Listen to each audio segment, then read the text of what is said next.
ഓം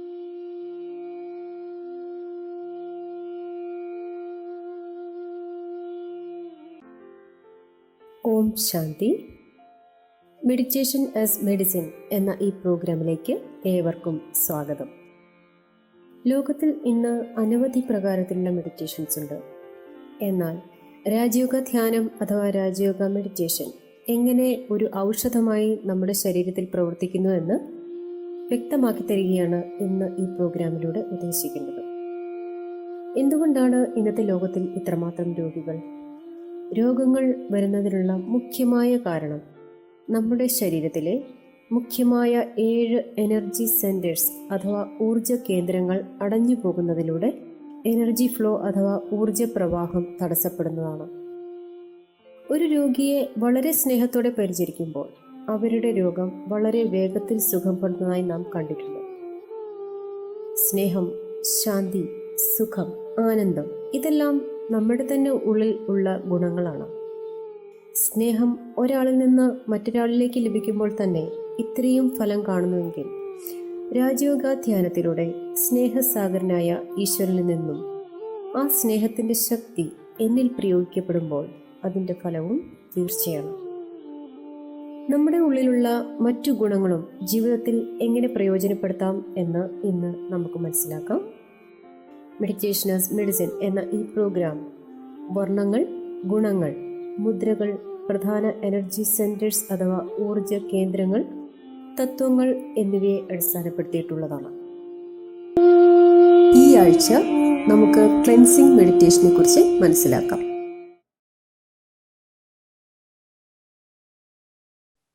ഓം ശാന്തി. കഴിഞ്ഞ ആഴ്ച റൂട്ട് മെഡിറ്റേഷനെ കുറിച്ച് നമ്മൾ മനസ്സിലാക്കി. ഇനി ക്ലെൻസിംഗ് മെഡിറ്റേഷൻ എന്താണെന്ന് നമുക്ക് പരിചയപ്പെടാം. ക്ലെൻസിംഗ് മീൻസ് ക്ലീനിങ് അഥവാ ശുദ്ധീകരണം. ശുദ്ധത 2 പ്രകാരത്തിലുണ്ട്. ഒന്ന് ബാഹ്യമായ ശുദ്ധതയുമുണ്ട്, ആന്തരികമായ ശുദ്ധതയുമുണ്ട്. നമുക്കറിയാം, ഒരു വസ്തു എത്രമാത്രം ശുദ്ധമാകുന്നുവോ അത്രയും അതിൻ്റെ മൂല്യം വർദ്ധിക്കുകയാണ്. അത്രയും അതിൻ്റെ ആ ഒരു പ്രകാശം, ചൈതന്യം വർദ്ധിക്കുകയാണ്. അതേപോലെ നമ്മൾ എത്രമാത്രം നമ്മളെ ശുദ്ധീകരിക്കുന്നുവോ അത്രയും നമ്മുടെ വാല്യൂസ് വർദ്ധിക്കുന്നു, നമ്മുടെ ചൈതന്യം വർദ്ധിക്കുന്നു.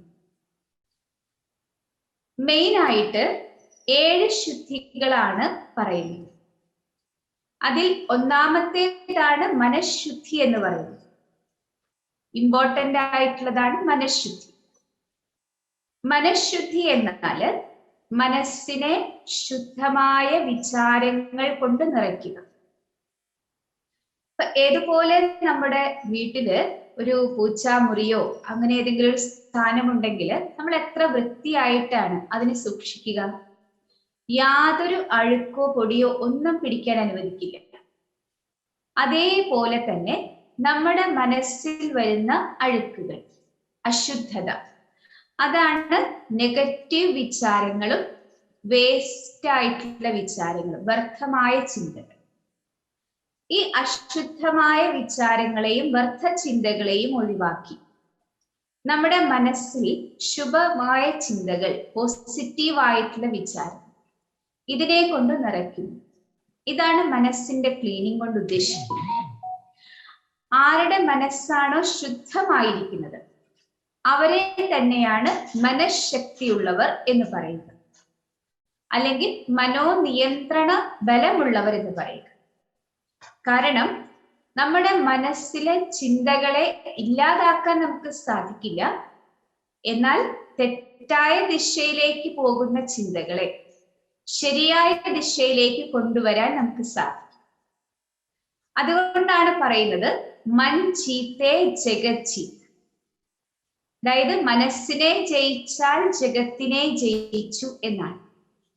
മനഃശുദ്ധിയുള്ള അഥവാ മനഃശക്തിയുള്ള ഒരു വ്യക്തിക്ക് തൻ്റെ ജീവിതത്തിൽ വരുന്ന ഏതൊരു വിഘ്നങ്ങളെയും സഹജമായി മറികടക്കാൻ സാധിക്കും. ഇനി രണ്ടാമത്തേതാണ് വാക്ക് ശുദ്ധി എന്ന് പറയുന്നത്. വാക്കുകളെ കുറിച്ച് സാധാരണ പറയുന്നത് ഇങ്ങനെയാണ്: കുറച്ച് സംസാരിക്കുക, പതുക്കെ സംസാരിക്കുക, മധുരമായി സംസാരിക്കുക. കാരണം വാക്കുകൾക്ക് വാളിനേക്കാൾ മൂർച്ചയുണ്ടെന്നാ പറയുന്നത്. നമ്മൾ പ്രയോഗിക്കുന്ന ഏതെങ്കിലും കടുത്ത ശബ്ദങ്ങൾ അല്ലെങ്കിൽ കൈപ്പേറിയ ശബ്ദങ്ങൾ അത് മറ്റൊരാളുടെ മനസ്സിൽ ആഴത്തിൽ മുറിവേൽപ്പിക്കും. ആ മുറിവിനെ ഉണക്കാനായിട്ട് വളരെ വലിയ പ്രയാസവുമാണ്. അതുകൊണ്ട് ഈ ഒരു കാര്യത്തെ മനസ്സിലാക്കി ഉൾക്കൊണ്ട് നമ്മുടെ വാക്കുകൾ എപ്പോഴും മധുരമായ വാക്കുകളാകാൻ വളരെയധികം ശ്രദ്ധിക്കുക. ഇതാണ് വാക്ശുദ്ധി. മൂന്നാമത്തേതാണ് കർമ്മശുദ്ധി. കർമ്മശുദ്ധിയെ കുറിച്ച് പറയുന്നത് കർമ്മം ധർമ്മത്തിനനുസരിച്ചായിരിക്കണം. ധർമ്മം അഥവാ ധാരണകൾ, മര്യാദകൾ. ഏത് വ്യക്തിയാണോ തന്റെ ഓരോ കർമ്മവും മര്യാദകൾക്കുള്ളിലിരുന്ന് ധർമ്മത്തിനനുസരിച്ച്, അതായത് മൂല്യങ്ങൾക്ക്, ഗുണങ്ങൾക്കനുസരിച്ച് ചെയ്യുന്നവർ, അപ്പൊ അവരുടെ കർമ്മത്തെയാണ് ശുദ്ധമായ കർമ്മം എന്ന് പറയുന്നത്.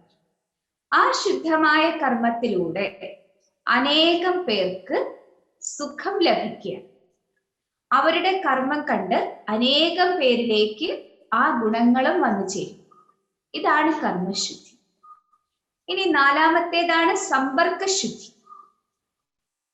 സമ്പർക്കത്തിൽ വരുന്ന വ്യക്തികൾ, അതായത് നമ്മുടെ ജീവിതത്തില് ഏതെല്ലാം വ്യക്തികളുമായി നമ്മൾ സമ്പർക്കത്തിൽ വരുന്നുണ്ടോ എല്ലാവരും നമ്മളിൽ നിന്ന് പ്രതീക്ഷിക്കുന്നത് സ്നേഹവും ബഹുമാനവും സഹയോഗവുമാണ്. അപ്പോ ആരെല്ലാമായിട്ട് നമ്മൾ സമ്പർക്കത്തിൽ വരുന്നുണ്ടോ അവരെ എല്ലാം കുറിച്ച് നമുക്ക് ഒരു വിശേഷ ധാരണ ഉണ്ടായിരിക്കണം. അതായത് ഇവരെല്ലാവരും ഈശ്വരന്റെ കുട്ടികളാണ്, ഞാനും ഈശ്വരന്റെ കുട്ടിയാണ്. അപ്പോൾ നമ്മൾ എല്ലാവരും പരസ്പരം സഹോദരങ്ങളാണ്. ഈ ഒരു ഭാവന വരുമ്പോൾ നമ്മുടെ മനസ്സിൽ വരുന്ന ആസുരീയ ഭാവനകളെ, അതായത് വികാരി ഭാവനകളെ, ദേഷ്യത്തിന്റെ, അഹങ്കാരത്തിന്റെ, ഇങ്ങനെയുള്ള ഭാവനകളെ മാറ്റി സഹോദര ഭാവന കൊണ്ടുവരാൻ നമുക്ക് സാധിക്കും. ഇതിലൂടെ എല്ലാവർക്കും സ്നേഹവും ബഹുമാനവും നൽകാനും നമുക്ക് പറ്റും. മുതിർന്നവരായിക്കോട്ടെ ചെറിയ കുട്ടികളായിക്കോട്ടെ എല്ലാവർക്കും ഈ രണ്ട് കാര്യങ്ങൾ വളരെയധികം ഇമ്പോർട്ടന്റ് ആണ്. ഇതിനെയാണ് സമ്പർക്ക ശുദ്ധി എന്ന് പറയുന്നത്. ഇനി അടുത്തതാണ്, അഞ്ചാമത്തേതാണ് പരിസര ശുദ്ധി. നമുക്കറിയാം നമ്മുടെ വീടും പരിസരവും വളരെ ശുചിത്വത്തോടു കൂടി വെക്കണം. എല്ലാ സാധനങ്ങളും അടുക്കും ചിട്ടയോടും കൂടി വെക്കണം. ശുദ്ധത പാലിക്കും. ഇപ്പൊ സാധാരണ നമ്മൾ ദീപാവലി, വിഷു ഇങ്ങനെയുള്ള അവസരങ്ങളിലൊക്കെ നമ്മുടെ വീട് മുഴുവൻ വൃത്തിയാക്കും. ഓരോ മുക്കും മൂലയും വൃത്തിയാക്കി എല്ലാ അഴുക്ക് പിടിച്ച സാധനങ്ങളും നമ്മൾ പുറത്തേക്ക് കളയും. ഡാമേജ് ആയിട്ട് എല്ലാ സാധനങ്ങളും, ആവശ്യമില്ലാത്തതൊക്കെ പുറത്തേക്ക് കളയും. അപ്പൊ ഇതാണ് നല്ല നീറ്റാക്കി വെക്കുന്നു, അടുക്കും ചിട്ടയോടും കൂടി വെക്കുന്നു, ശുചിത്വത്തോടു കൂടി വെക്കുന്നു. ഇതാണ് പരിസര ശുദ്ധി. അടുത്തതാണ് ദേഹശുദ്ധി, ആറാമത്തെ. അപ്പൊ ദേഹശുദ്ധി എന്ന് പറയുമ്പോൾ നമുക്കറിയാം തീർച്ചയായിട്ടും നമ്മള് രണ്ടു നേരം, അതായത് രാവിലെയും വൈകിട്ടും, ഈ രണ്ട് സമയത്തും നമ്മൾ കുളിക്കുക, നമ്മുടെ ദേഹത്തെ ഫ്രഷ് ആക്കി വെക്കുക. ഒപ്പം തന്നെ ഈ രണ്ട് കാര്യങ്ങളും കൂടെ ശ്രദ്ധിക്കുക. അതായത് ശൗചത്തിന് ശേഷം സ്നാനം, അതായത് നമ്മൾ ലാട്രിനിൽ പോയി കഴിഞ്ഞാൽ കുളിക്കുന്നു. ഇത് വളരെ നല്ലൊരു ശുചിത്വ പാലനമാണ്. പിന്നെ ഏറ്റവും നല്ല ശുചിത്വ പാലനമാണ്, പവിത്രതയാണ് ബ്രഹ്മചര്യം എന്ന് പറയുന്നത്. ഇതും കൂടി ഉണ്ടെങ്കിൽ വളരെ നല്ലതാണ്. ലാസ്റ്റത്തേതാണ് അന്നശുദ്ധി. അന്നശുദ്ധി എന്ന് പറയുമ്പോൾ നമുക്കറിയാം ശുദ്ധമായ ആഹാരം എന്ന് നമ്മൾ ഉദ്ദേശിക്കുന്നത് സസ്യാഹാരത്തെയാണ്, വെജിറ്റേറിയൻ ഫുഡ്. അപ്പൊ ഈ വെജിറ്റേറിയൻ ഫുഡ് തന്നെ നമ്മൾ ഈശ്വരന്റെ ഓർമ്മയിൽ ഉണ്ടാക്കി, ഈശ്വരൻ അർപ്പിച്ച്, ഈശ്വരന്റെ ഓർമ്മയിൽ കഴിക്കുമ്പോഴാണ് ആ ആഹാരം പൂർണ്ണമായും പവിത്രമായിട്ട്, ശുദ്ധമായിട്ട്, അല്ലെങ്കിൽ പ്രസാദമായിട്ട് മാറുന്നത്.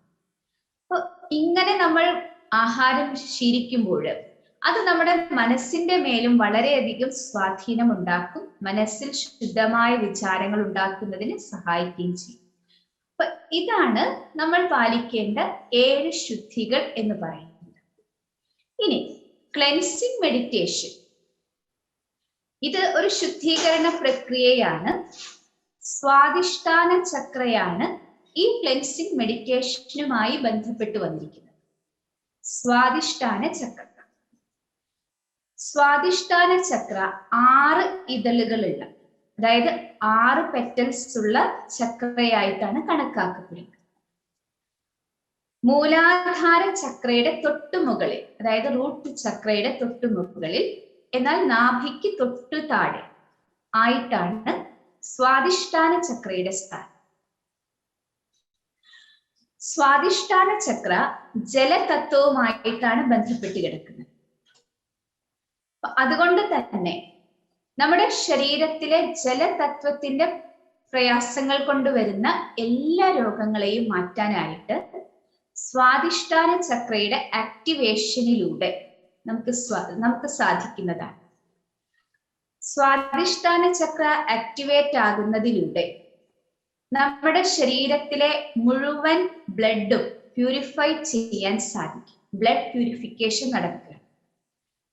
അതിനനുസരിച്ച് ബ്ലഡ് പ്യൂരിഫിക്കേഷൻ നടക്കുമ്പോൾ നമ്മുടെ സ്കിൻ സംബന്ധമായിട്ടുള്ള എല്ലാ രോഗങ്ങളും, സ്കിൻ ഡിസീസസ് എല്ലാം തന്നെ ഇല്ലാതാകും. സ്കിൻ നല്ല സോഫ്റ്റ് ആയിട്ട് മാറും. അതായത് ചർമ്മരോഗങ്ങളെല്ലാം തന്നെ മാറുകയാണ്. അതോടൊപ്പം തന്നെ ബ്ലഡ് പ്രഷർ, രക്തസമ്മർദ്ദം, ഇതിനെ ഇല്ലാതാക്കാനും സ്വാദിഷ്ഠാന ചക്രയുടെ ആക്ടിവേഷനിലൂടെ നമുക്ക് സാധിക്കുന്നതാണ്. മാത്രവുമല്ല, പാരമ്പര്യ രോഗങ്ങൾ, ഹെറിഡിറ്ററി ഡിസീസസ്, ഇതിനെ ഇല്ലാതാക്കുന്നതും സ്വാദിഷ്ഠാന ചക്രയുടെ ആക്ടിവേഷനിലൂടെ തന്നെയാണ്. യൂറിനറി ഡിസീസസ്, എന്തെല്ലാമാണോ യൂറിൻ സംബന്ധമായ പ്രോബ്ലംസ് നമ്മുടെ ബോഡിയിൽ ഉള്ളത്, ആ പ്രശ്നങ്ങൾക്കും സ്വാദിഷ്ഠാന ചക്രയുടെ ആക്ടിവേഷനിലൂടെ നമുക്ക് പരിഹാരം കണ്ടെത്താനായിട്ട് സാധിക്കും. ഇപ്പോൾ നമുക്ക് അല്പസമയം മെഡിറ്റേഷന്റെ അഭ്യാസം ചെയ്യാം. ചക്ര മെഡിറ്റേഷന്റെ അഭ്യാസം ചെയ്യാം. അതിൽ മെയിൻ ആയിട്ട് ക്ലെൻസിങ് മെഡിറ്റേഷൻ, അതാണ് നമ്മളിപ്പോൾ അഭ്യസിക്കാൻ പോകുന്നത്. എല്ലാവരും ഇരിക്കുന്ന സ്ഥാനത്ത് അലേർട്ടായിട്ട് നടു നിവർത്തിയിരിക്കുക.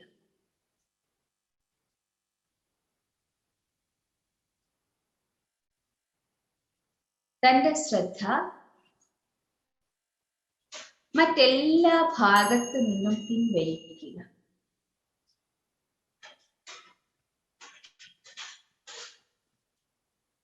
വളരെ ശാന്തമായി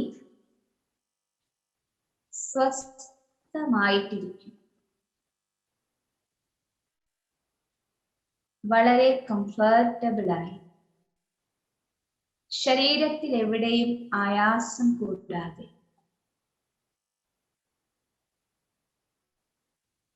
നിവർന്നിരിക്കുക.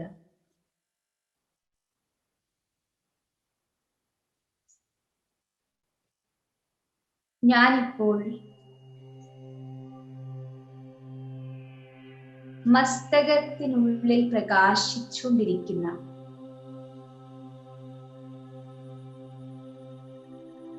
പോയിന്റ് ഓഫ് ലൈറ്റിലേക്ക് എന്റെ ശ്രദ്ധയെ ഏകാഗ്രമാക്കുകയാണ്. ഒരു ദിവ്യ പ്രകാശം നക്ഷത്രം പോലെ തിളങ്ങിക്കൊണ്ടിരിക്കുന്നു. ഒരു ഡിവൈൻ ലൈറ്റ്.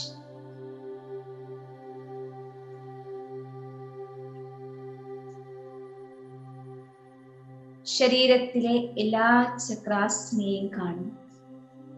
7 ചക്രങ്ങൾ. ഏറ്റവും മുകളിലായി സഹസ്രാര ചക്ര, നെറുകയുടെ ഭാഗത്തായി 1000 ഇതളുകളുള്ള താമര പുഷ്പത്തെ പോലെ വിടർന്നു നിൽക്കുന്നു.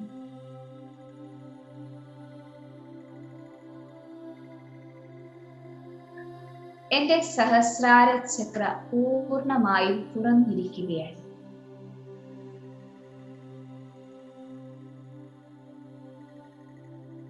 എന്റെ മൂലാധാര ചക്ര കംപ്ലീറ്റ് ആയിട്ട് അടഞ്ഞിരിക്കുകയാണ്.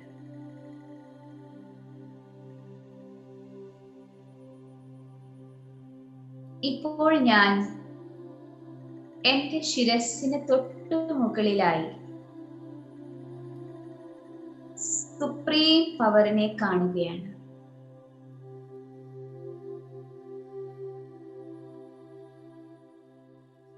തേജസ്വിയായ ഒരു ദിവ്യ പ്രകാശം എന്റെ ശിരസ്സിന് മുകളിൽ ജ്വലിച്ചുകൊണ്ട് നിൽക്കുന്നു.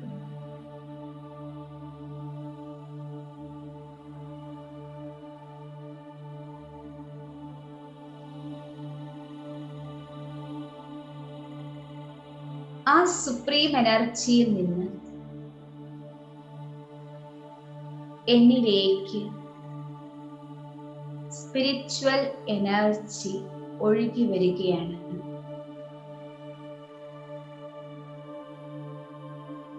സഹസ്രാര ചക്രയിലൂടെ കടന്ന്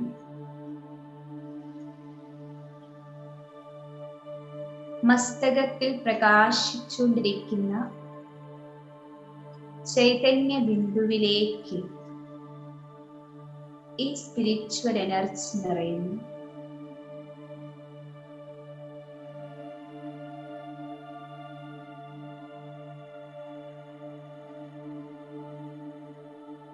ഇപ്പോൾ എനർജി നേരെ മൂലാധാര ചക്രയിലേക്ക് എത്തുകയാണ്.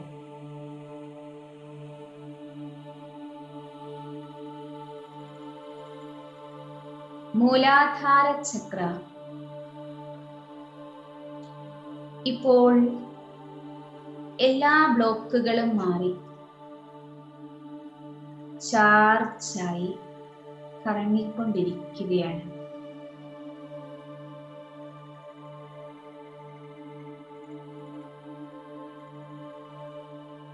എന്റെ മൂലാധാര ചക്ര ഇപ്പോൾ ശക്തമായി കറങ്ങിക്കൊണ്ടിരിക്കുന്നു.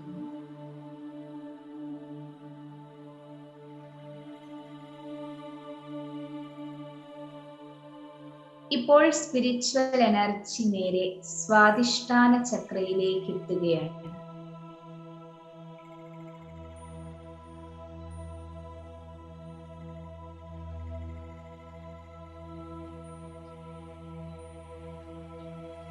സ്വാധിഷ്ഠാന ചക്ര 6 ഇതളുകളോടുകൂടി പതുക്കെ കറങ്ങാൻ ആരംഭിക്കുന്നു. ചാർജ് ആവുകയാണ്. എനർജി നിറയുകയാണ്. അതിനനുസരിച്ച് എല്ലാ ബ്ലോക്കുകളും ഇല്ലാതാകുന്നു.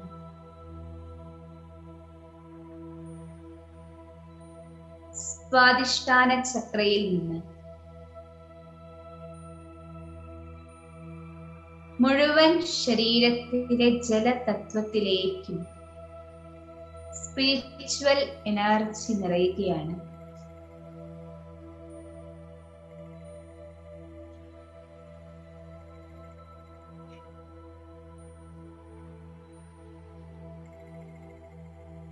മുഴുവൻ രക്തവും ശുദ്ധീകരിക്കപ്പെടുന്നു.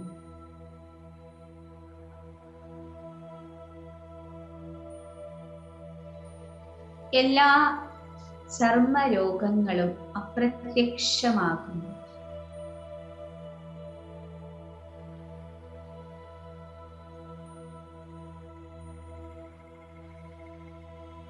ബ്ലഡ് പ്രഷർ കുറയുന്നു.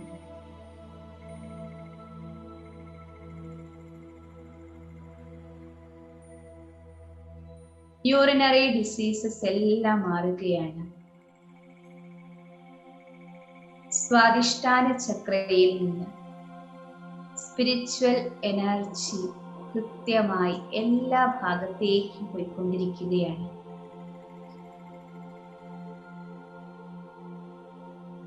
ശരീരത്തിലെ കിഡ്നിയിലേക്ക്, വൃക്കകളിലേക്ക് എനർജി നിറയുന്നു.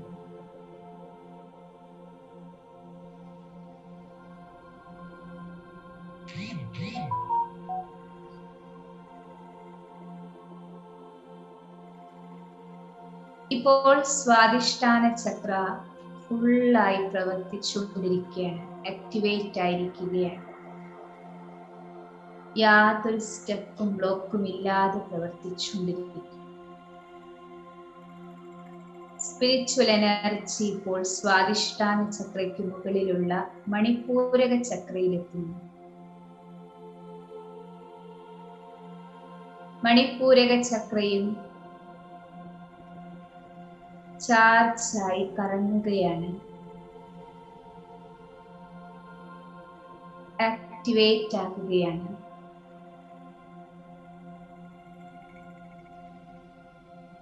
സ്പിരിച്വൽ എനർജി ഇപ്പോൾ മണിപൂരക ചക്രയ്ക്ക് മുകളിലുള്ള അനാഹത ചക്രയിലെത്തുന്നു. ഹൃദയഭാഗത്തുള്ള അനാഹത ചക്ര എനർജി നിറയുകയാണ്. അനാഹത ചക്രയിൽ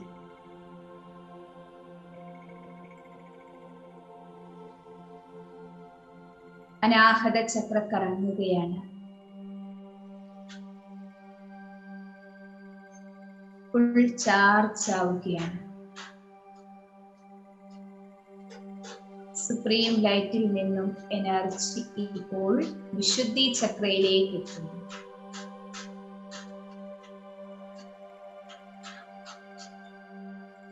തൊണ്ടയുടെ ഭാഗത്തുള്ള വിശുദ്ധി ചക്ര ഇപ്പോൾ ശക്തമായി കറങ്ങുകയാണ്. ഫുൾ എനർജി കൊണ്ട് നിറയുകയാണ്.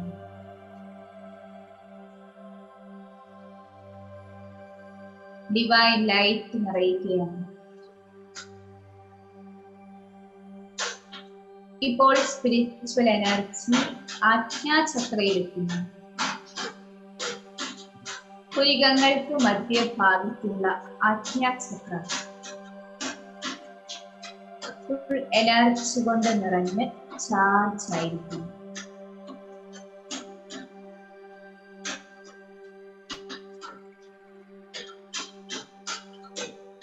സഹസ്രാര ചക്ര ഫുൾ എനർജി കൊണ്ട് നിറയുകയാണ്.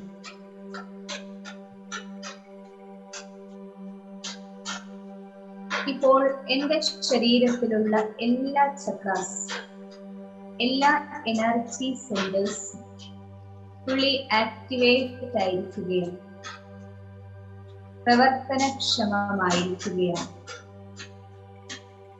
ഇതിലൂടെ എന്റെ ശരീരം വളരെ ഹെൽത്തി ആകും, വളരെ പവർഫുൾ ആകും.